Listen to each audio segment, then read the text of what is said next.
Welcome to student dictation. Dictation 5 second बाद शुरू होगा। Ready start. इससे मैंने पाया तन मन, इससे मैंने पाया जीवन। मेरा तो बस कर्तव्य यही कर दूं, सब कुछ इसके अर्पण। मैं तो समाज की थाती हूँ, मैं तो समाज का हूँ सेवक। मैं तो समष्टि के लिए व्यष्टि का कर सकता बलिदान अब है। स्वयं को समाज का सेवक कहने वाला और समष्टि के लिए व्यष्टि का बलिदान करने वाला यह व्यक्ति कोई साधारण लेखक या कवि मात्र नहीं है, अपितु यह तो भारतीय राजनीति में एक स्तंभ के रूप में स्थापित हो चुके पूर्व प्रधानमंत्री श्री अटल बिहारी वाजपेयी हैं।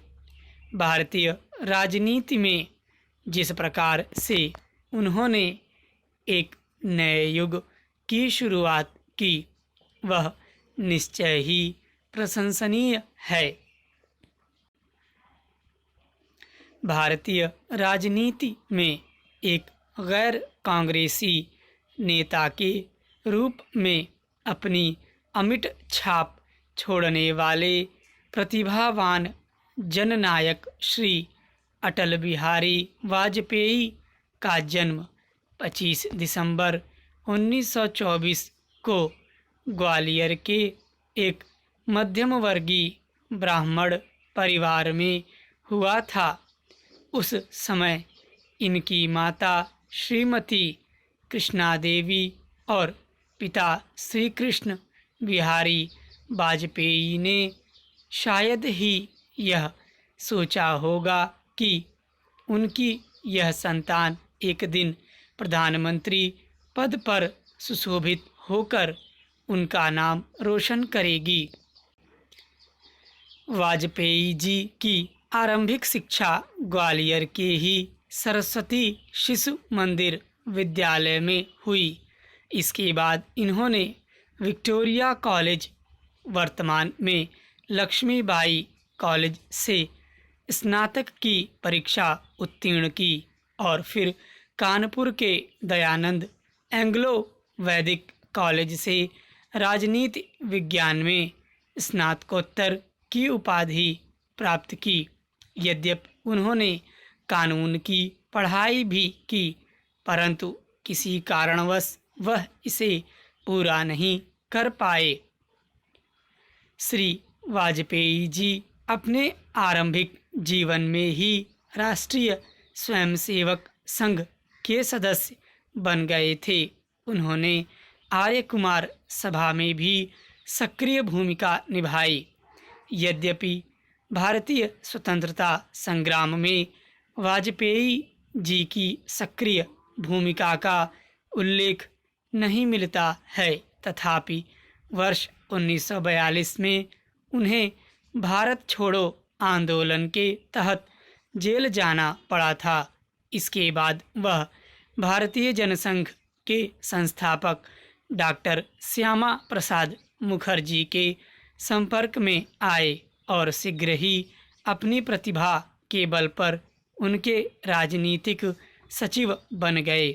इससे पूर्व वह राष्ट्रीय स्वयंसेवक संघ के कार्यकर्ता रहते हुए राष्ट्रधर्म, पांचजन्य, चेतना, दैनिक स्वदेश, वीर अर्जुन आदि पत्र पत्रिकाओं के संपादक रह चुके थे और एक कुशल संपादक एवं सफल पत्रकार के रूप में प्रसिद्धि पा चुके थे। 23 जून 1953 को डॉक्टर श्यामा प्रसाद मुखर्जी के आकस्मिक निधन के बाद भारतीय जनसंघ की अगुवाई का भार अटल जी पर आ पड़ा, जिसे उन्होंने बखूबी निभाया। अपने राजनीतिक मार्गदर्शक डॉक्टर श्यामा प्रसाद मुखर्जी का संदेश देश भर में फैलाते हुए अटल जी ने स्वाधीन भारत के राजनीतिक परिदृश्य पर अपनी अमिट छाप छोड़ने में सफलता पाई। श्री अटल जी ने सन 1955 में पहली बार लोकसभा का चुनाव लड़ा था।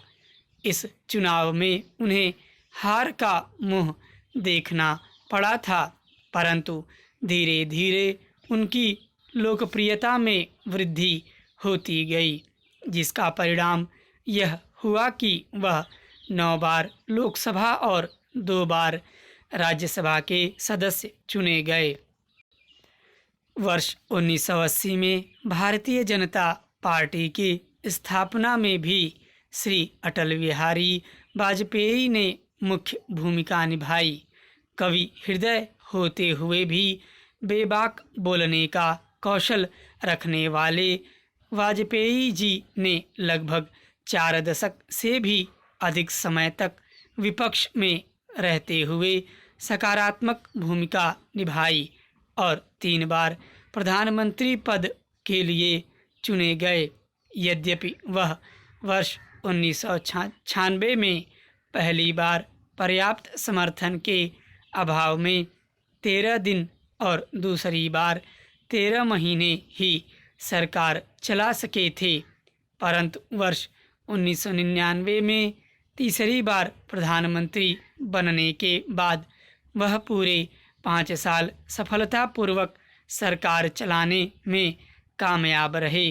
परंतु भारतीय राजनीति में यह उपलब्धि दर्ज कराने वाले वह पहले गैर कांग्रेसी नेता हैं। स्टॉप।